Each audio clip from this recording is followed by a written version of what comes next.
Hello and welcome in this second part of this series of webinars named Are you in the mood for better simulation educational? Today we'll see how to build an executable model in order to run a simulation. The agenda for this part number 2 is about how to prepare the model. So we'll talk again about how key is to differentiate the system model from the other models. We'll see some ideas about how to launch an iterative simulation, how to achieve functional unit testing. We'll see some helpful feature from Cameo Systems Modeler, which is using an anti-protein mode technology, as we saw in part 1 last month. Later on, we will have from a practical example some snapshots to illustrate this simulation. Just a few words about me. I'm involved in modeling tools for several decades now, mainly focusing in embedded systems domains, avionics, transportation, automotive, medical, and so on. My current position is independent consultant, delivering trainings and consulting for system engineering purpose, using my strong experience promoting tools in the past such as StateMate, Rhapsody, Artisan Studio, and so on. MBAC is my core skill, with a large expertise in SysML. To summarize the key messages we addressed in part 1 last month, first, simulation can help to achieve requirement validation. Then we must isolate system model elements for other simulation and tool-related elements. Then we must isolate system model elements from other simulation and tool-related items. For instance, anything related to the environment can appear in the global repository model, but this should be clearly separated. We'll see that most diagrams can be executed, but the focus for this webinar series will be on the state machines for describing block behavior. Of course, it can be applied to other behavioral descriptions. So the goal for today is how to build an executable model and also to see some traps to avoid common traps we may face using simulation with modeling tools. The main idea or target we have when starting modeling is to ensure the model will be understood as we want it to. Some classical advices here, such as using naming rules, and I'm pretty sure somewhere in your project somebody is already using such rules. For instance, textual requirements most probably are named based on this principle. Several project activities such as software engineering or test engineering are also using such naming. So let's be consistent. In Cameo, our models can be simulated without needing strong typing. Even if it is recommended to type your flows, in SysML a flow can be some fluid, energy, matter, or data. I mean, the tool can assume, according to the syntax suite, kind of elements linked, etc., what to expect using what is called in software engineering a cast evaluation.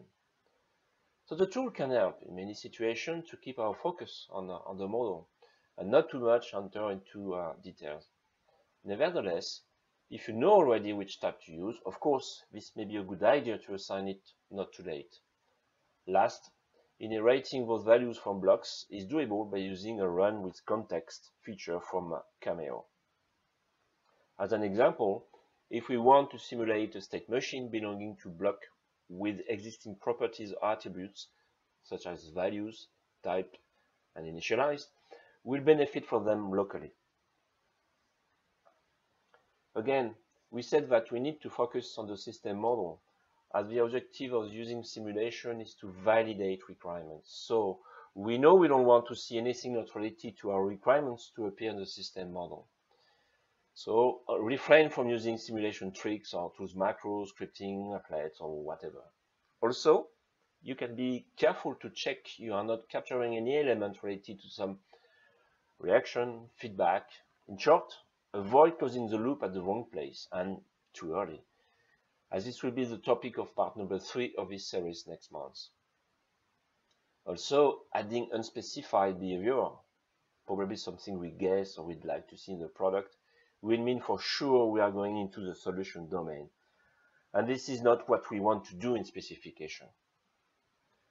As for data types, we can have many different kinds of projects. Some are linked to our constraints, the external entities located in the system context, its environment. These are either other equipments, in other words, some hardware, or for communication, some interfaces exchanging data using constraint protocol or standard. This leads to mostly node type for system flows connecting to ports exchanging with the external world. These are basic types to start with. We can work at early stages. Again, complex systems may handle more sophisticated and or specific kind of flows. It can be as various as in mechanics, hydraulics, electronics, and so on, expressed as energy, fluid, matter, or data. Later, I will talk about signals and events, which of course don't exist in real life. In modeling, it's an efficient way to abstract things. This is something we need to keep in mind. The SysML language is synchronous based, event driven for the active system, so the way the system is triggered is key. There are two different ways to qualify changes in a model. Between brackets, we find a ground or condition, which is the result of an evaluation of a Boolean expression. The other way being to transform the same Boolean result into an event. This is the purpose of the when keyword here. We'll see that SysML provides interesting keyword in its syntax for managing events detection from the system conditions. So SysML does include powerful mechanism for handling times, as time is definitely a huge parameter in most systems. This is the first trap I will mention today as an example where one is expecting a transition from the unpowered state to the powered superstate here, or to the self-testing state actually, when the variable name battery connected becomes true. Not that simple indeed. As you can see in the simulation pane on the right, the property does have its expected value, so it's set to true here, but the transition is not executed. Therefore, we are stuck in a state that doesn't seem to be what we want actually. Why? So SysML is based on an event stepping paradigm, meaning as soon as something happens in the system, or it's coming from one of its inputs, something will be done. So it's all about computing occurrences in sequence. Events basically have no physical counterpart in real life. It's purely conceptual. They don't have any value nor duration. They are used when they are there. If nothing is able to use it when they are generated, they are lost, unless you model some kind of buffering. But in my humble opinion, it's far too complex for a system engineering project. Under the event concept, you will find a complete family: signal, messages, operation calls, timers, value changes, and so forth. The after keywords, as we saw in the previous slides, is most certainly the most used for specifying time. We saw the interest of the when keyword previously, used to convert a Boolean expression evaluation to an event. And finally, the keyword at, requesting some kind of dating in your model if a time-based synchronization resulting to some kind of clock is needed, such as in GPS or satellites projects. A warning here, as most system tools provide other means through API, scripting language, not in the system model. We'll see in part 4 how to use efficiently those means, but it will be outside the system model. It will be in the environment or testing model. No issue to use this kind of means here, as we need to be efficient. You have to provide some stimulus, watching results to check that they are the one expected. Specific features, well known in software engineering as IDE, Integrated Development Environment. generate events, change values, put breakpoints, trigger some trace for post-analysis afterwards, animation. Once we have simulated each behavioral diagram locally, we may want to integrate them and launch a global simulation or system simulation. In this case, dedicated UI, user interface, can be very efficient, where we'll use buttons for triggering events, large booleans, watch results, and so on. This will save time and help to present results to a lot of people not dealing with modeling, stakeholders from which you'd like to communicate with, again to validate your requirements. We will talk about this in the very next seminar. Here we talk about executing only a diagram. So we limit simulation to the local items. A way to validate a diagram which is built, then we will first run static check. In Cameo, a tool icon is dedicated to that, checking the model against specific rules, against the system syntax, for instance.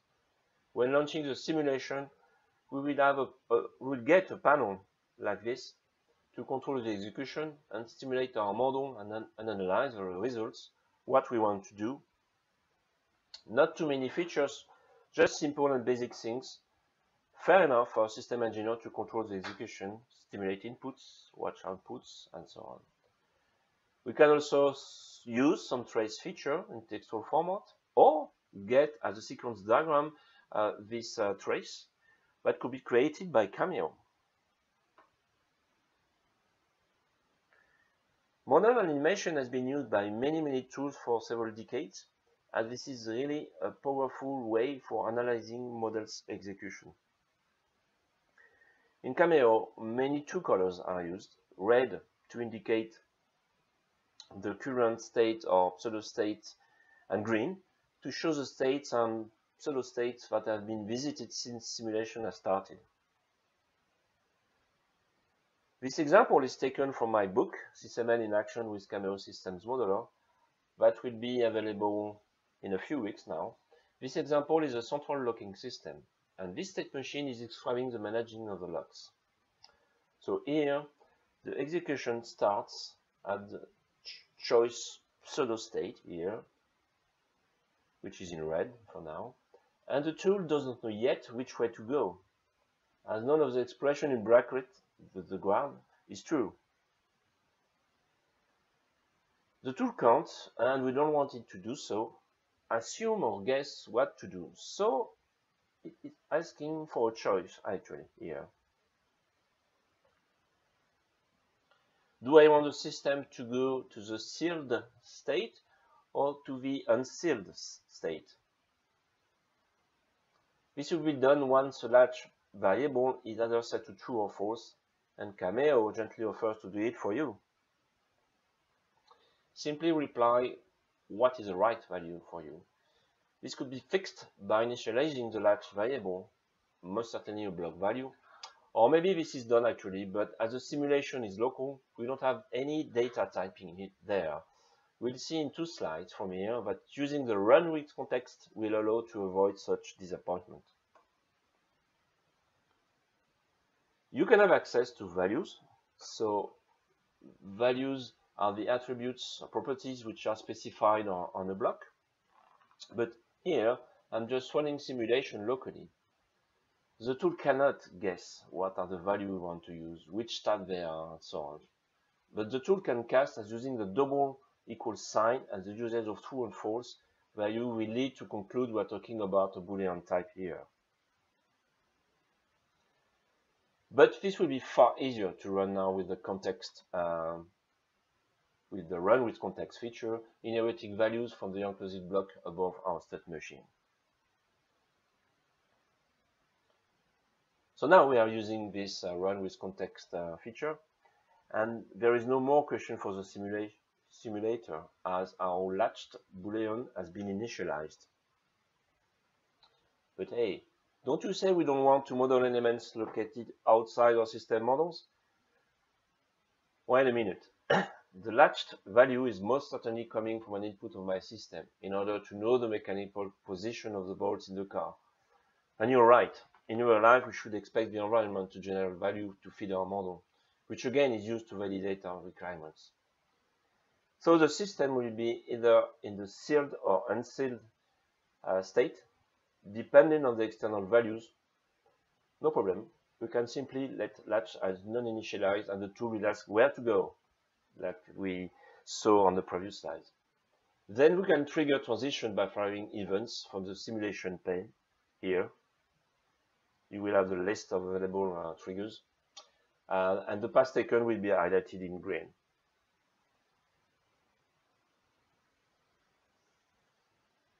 As a conclusion, we have seen that interactive simulation can help, meaning each time we have modeled a state machine or an activity or other behavior, we can validate them by running simulation. But of course, we have when we have a complete model, it's more difficult to use it in an interactive way, as this is painful to initialize on inputs, change values, trigger events from the external world.